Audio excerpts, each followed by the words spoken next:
जब भी आप कहीं उठक बैठक करते हो, यानी कि अगर आप बैठे हैं, आप उठने की कोशिश करते हो, या आप सीढ़ियों पे चढ़ते हो या सीढ़ियों से उतरते हो, तो आपके जॉइंट्स में कुछ आवाज़ें आती हैं। उनको बोलते हैं या तो टुक टुक साउंड्स, या आप देखेंगे पूपिंग साउंड्स होती हैं, या क्रैप्टस हैं, या क्रैकलिंग साउंड्स वगैरह जो होती हैं, या स्नैपिंग साउंड्स होती हैं।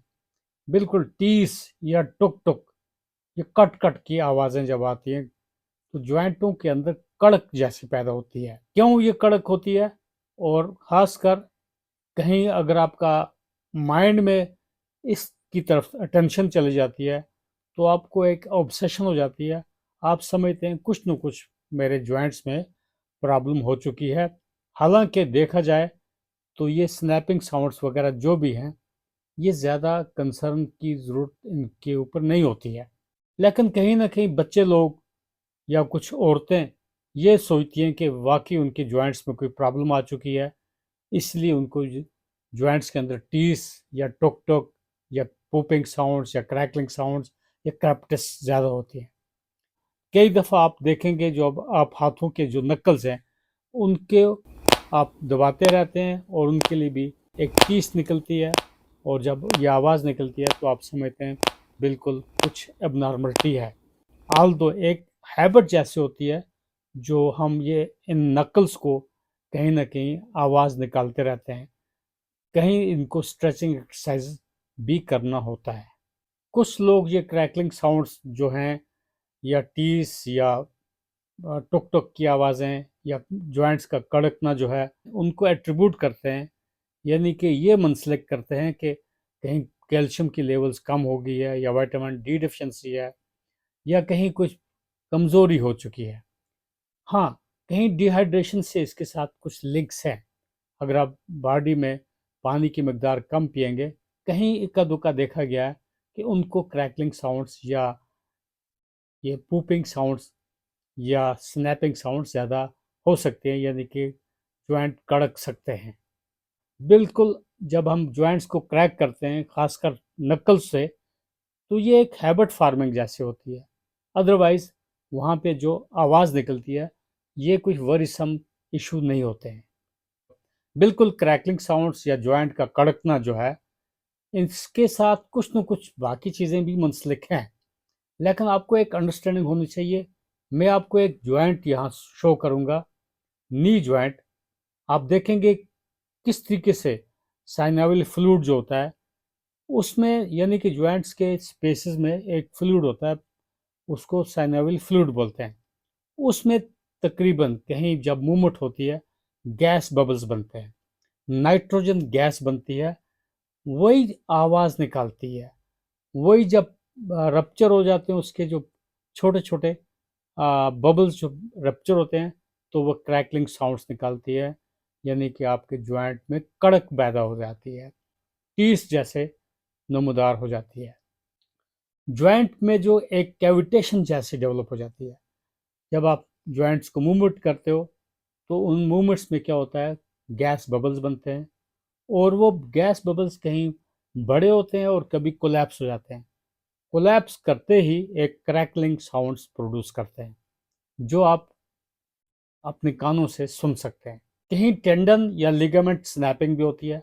जो टेंडन्स या लिगामेंट्स होते हैं, वो बोनी प्रोमिनेंस पे भी तकरीबन क्रैकलिंग साउंड्स क्रिएट कर सकते हैं, अगर उनका ट्विस्ट जैसा जब हो जाता है।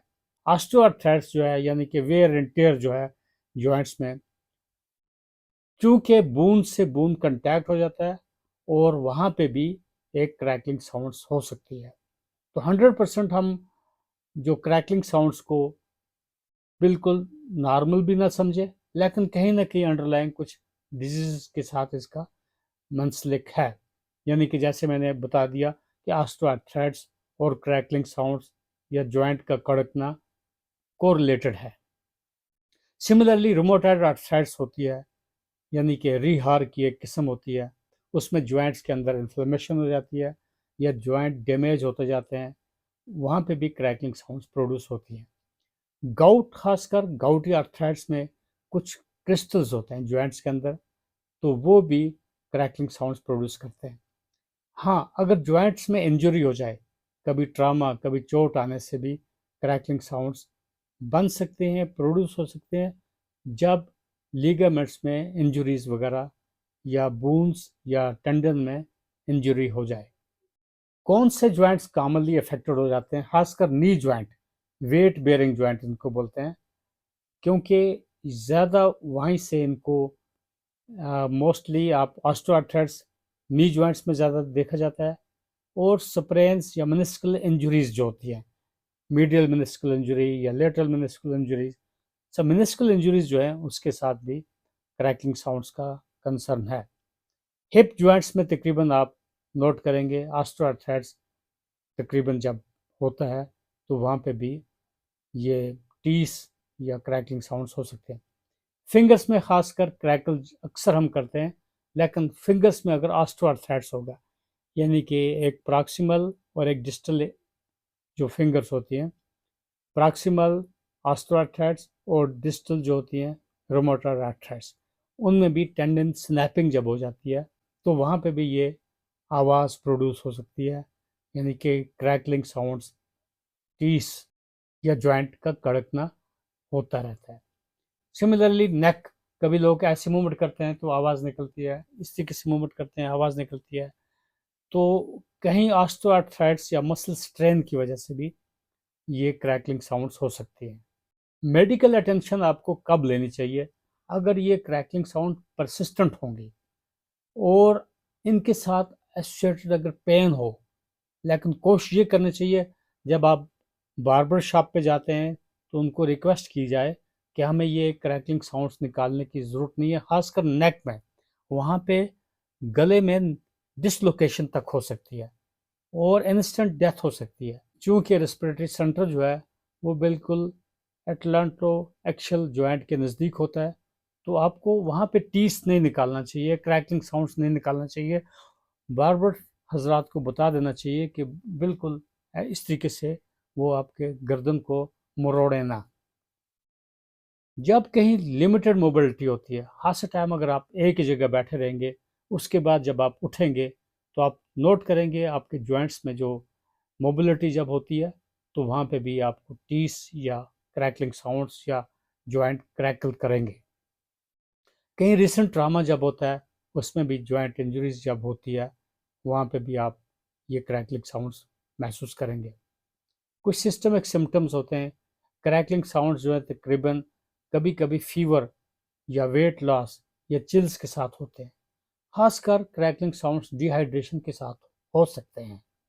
आप अपने लेवल पर, इंडिविजुअल लेवल पर आप ये स्टडी कर सकते हैं। जब आप परसिस्टेंटली ये एक्सपीरियंस करेंगे कि आपको क्रैकलिंग साउंड ज़्यादा हो रहे हैं, तो बिल्कुल आप अपने डॉक्टर साहिबान से रुजू करेंगे, तो वो आपको प्रोफेशनल हेल्प देंगे। मोस्ट इम्पॉर्टेंट, जब आप बार्बर शॉप पे जाएंगे तो उनको आप बताएंगे कि टुक टुक या पुपिंग साउंड या क्रैप्टस या क्रैकलिंग साउंड्स गर्दन में निकालने की कोशिश न करें, गर्दन को ट्विस्ट न करें। ये कुछ अगर फिजियोलॉजिकल नॉर्मल तरीके से अगर आपको ये हो रही है तो ज़्यादा कंसर्न की ज़रूरत नहीं होती है।